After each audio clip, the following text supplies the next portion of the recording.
Welcome into the Willpower Wavelength Podcast. What an incredible few days and weekend for the red, white, and blue. Oddly enough, those are our district colors too. The U.S. men's and women's hockey team bringing home the gold. So many athletes across so many other winter sports taking home the hardware as well. And as luck would have it, in a few short years, you might see some more familiar names in action as the Summer Olympics in L.A. officially gets underway. Lacrosse will be featured as one of the premier Summer Olympic sports. Speaking of, prior to the midwinter recess, Bandits defenseman Zack Belter and forward Lukas Nielsen joined students and staff at Casey during PE to share some life lessons and skills. Here's part of that conversation. You guys are at Casey Middle School as a part of physical education, every kid's favorite class, PE. Why is it so important for you guys to be able to get back into the schools and teach kids the game, some fundamentals, and also some life lessons as well? Yeah, it's super cool for us and for myself growing up here. I think back to when I was a kid and how much I would love to have that opportunity to meet a Saber, meet a Bill, meet a Bandit. So we really take it seriously and we want to come in and grow the game and grow lacrosse in Buffalo and hopefully along the way kids fall in love with the sport because the sport's given us so much. So Lucas, what about you? I think it's cool for us to, give kids who don't have the opportunity to play lacrosse to learn about it and give it a try, and hopefully they eventually play.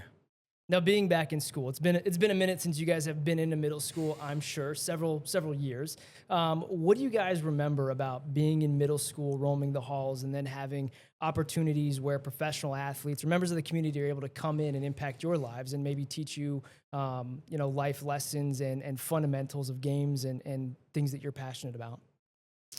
Yeah, well, no one ever came to our middle school, so didn't really have the opportunity. But growing up in Wheatfield, I felt like sports were taken really serious there, and lessons learned in sports are life lessons. And I had a lot of great coaches, a lot of great teammates, and I'm just overall super grateful for those experiences.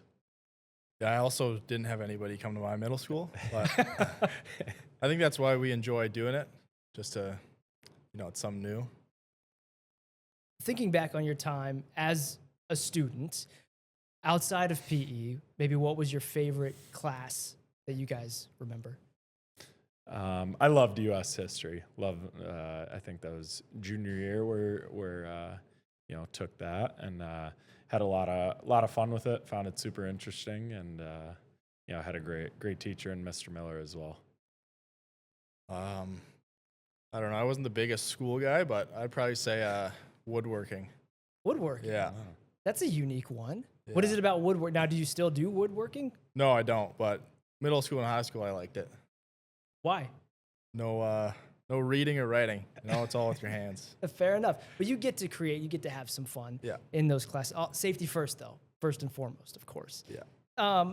Speaking of lacrosse, obviously right now we're in the midst of the Winter Olympics, but in 2028, lacrosse is back on the menu for Olympic sports when the Olympic Games return to LA. How exciting is that for you guys and the opportunities that you guys may have in a couple years to be able to potentially suit up either for Team USA or Team Canada to represent your country and play in the Olympics?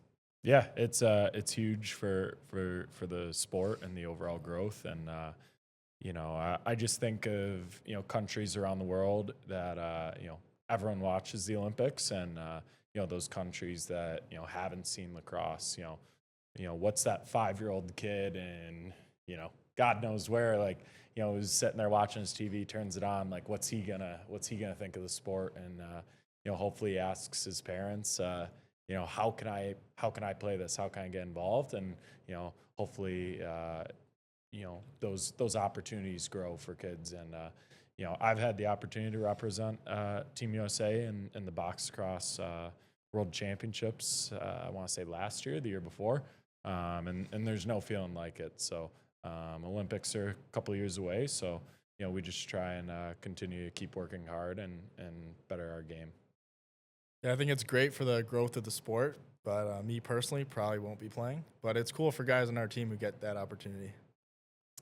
as we wrap up here on the Willpower Wavelength podcast, obviously you guys have been a part of some special moments in Bandits history with the championships that you guys have won the last 3 years. How do you show your willpower? And Zach, we'll start with you. Yeah, I think it starts with our leadership.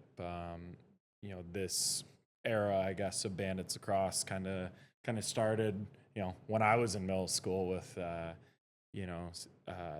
guys like Steve Priolo and Dane Smith and Nick Weiss, and then, over the past 10 or so years, kind of, this team's been put together and, gotten to be a championship caliber team. And, young guys like myself and Lukas just, we step in, we work hard, we try and earn a spot and do our role to the best of our ability, and just soak up, all the information we can from those older guys, because they've seen a lot of lacrosse and just overall great people to learn from.